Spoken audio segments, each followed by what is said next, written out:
जिस प्रकार से एक ब्रह्मांड गोल है, उसी प्रकार से घड़ी भी गोल है। उसी प्रकार से आपके समय और कर्म कांड के चक्कर भी गोल हैं।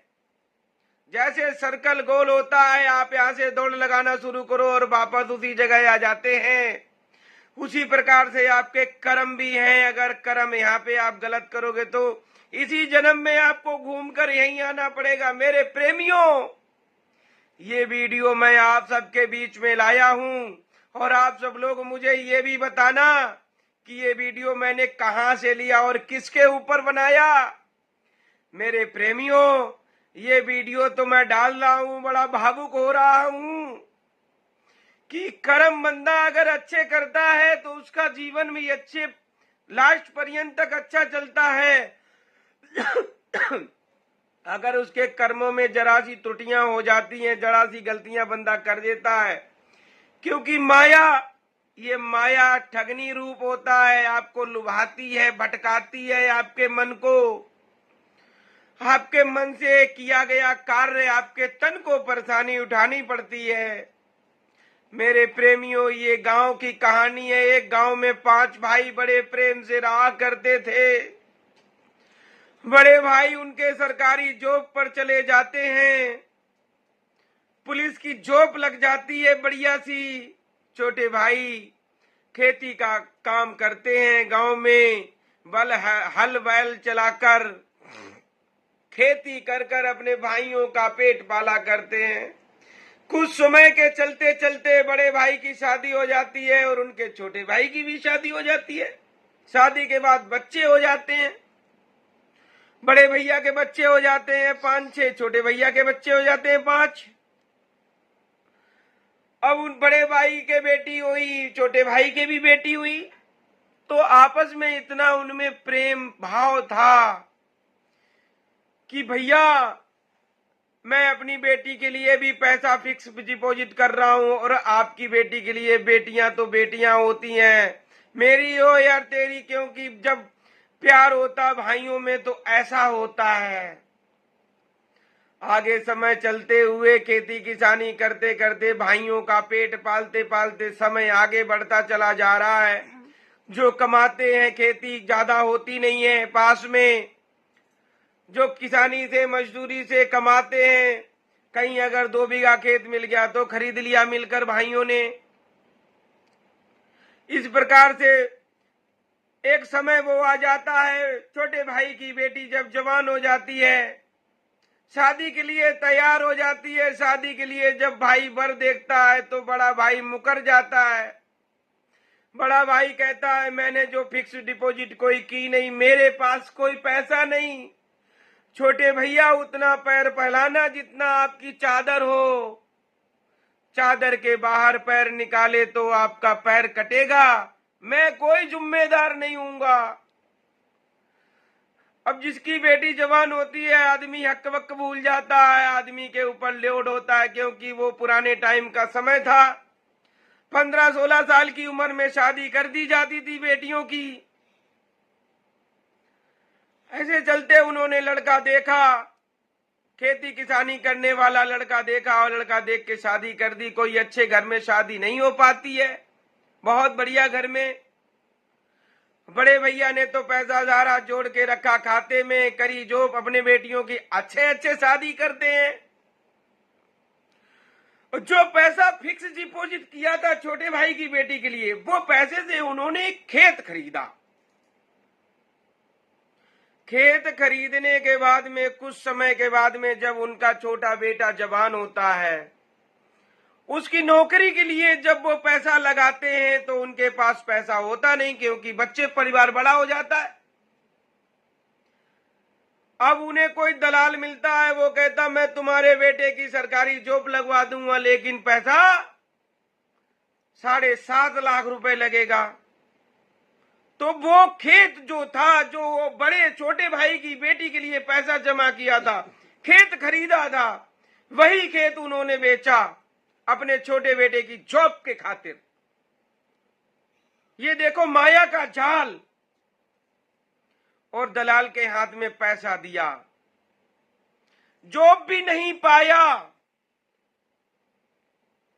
जॉब भी नहीं पाया, पैसा भी चला गया, दलाल पैसा भी मार गया,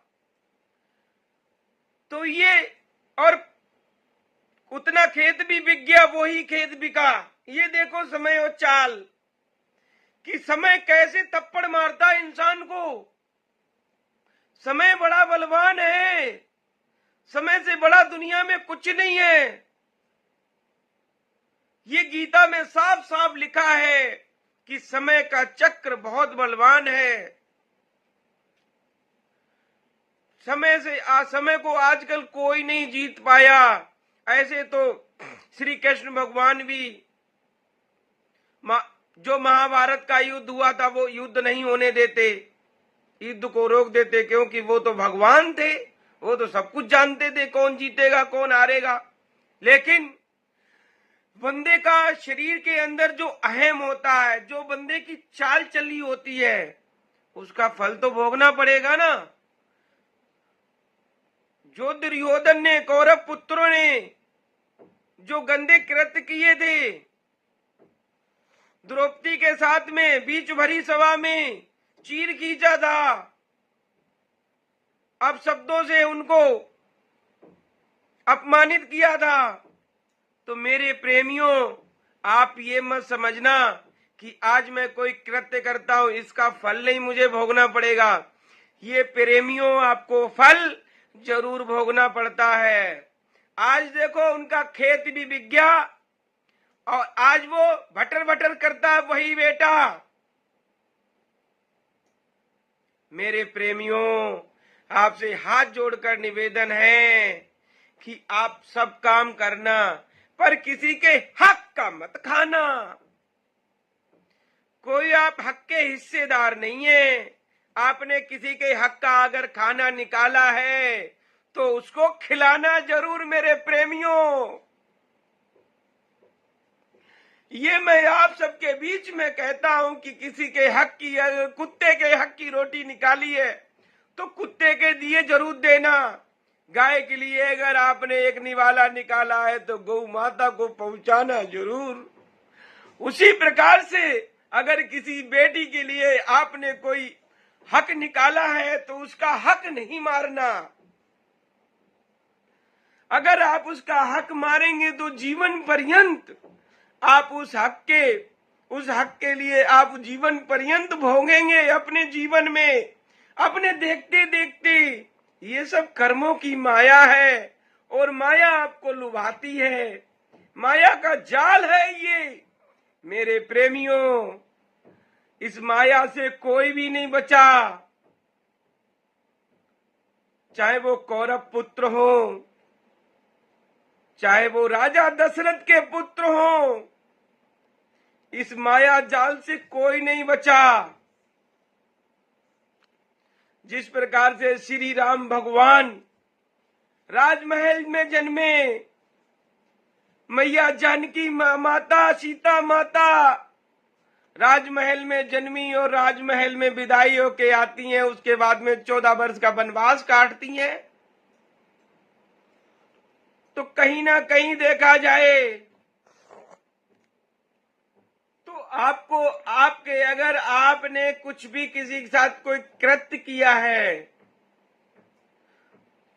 किसी को तड़पाया है, भोगना पड़ेगा इसी जीवन में। मैं ये नहीं कहूंगा कि आपको अगले जीवन में नहीं, भूल जाओ जो आपको अगले जन्म में नहीं, इसी जन्म में भोगना पड़ता है। वो आज भी तड़प रहे हैं उस बच्चे के लिए। उनके सामने वो बच्चे घूम रहे होते हैं, कोई व्यापार नहीं है, कोई धाम नहीं है, कोई काम नहीं है। क्या उनके दिल पे टीस नहीं है? उनके दिल पर टीस है, लेकिन वो टीस किसी से कहना नहीं चाहते हैं। अपने दिल के अंदर मरोड़ मरोड़ के रखे हैं। इसी प्रकार से मैं आपको कहूंगा कि आप अगर किसी का मारेंगे, चाहे वो अनाथ बच्चा हो, चाहे वो भाई की बेटी हो, चाहे वो आपका भाई हो, कोई भी है, आपने अगर लड़ाई लड़नी है तो लड़ाई न्याय की करनी है।